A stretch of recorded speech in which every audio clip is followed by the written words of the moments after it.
जवळ येण्याची।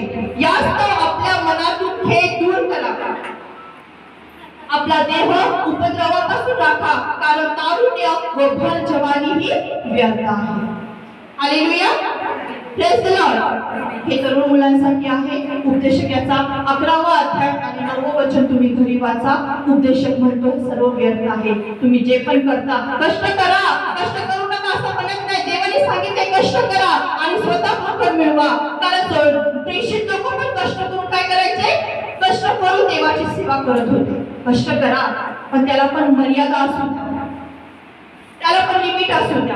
आधी प्रथम स्थान परमेश्वराला द्या, प्रथम प्राधान्य देवाला द्या आणि मग जगाच्या गोष्टींना द्या। बघा देव तुमच्या जीवनामध्ये कसं कार्य करत। 9 मेला आता बाप्तिस्माचा प्रोग्राम घेणार आहे, त्यामध्ये जर तुम्ही तयार असाल तर मला पर्सनली व्हॉट्सअपला मेसेज करा किंवा मला कॉल करा। पण वेळ आहे तो पण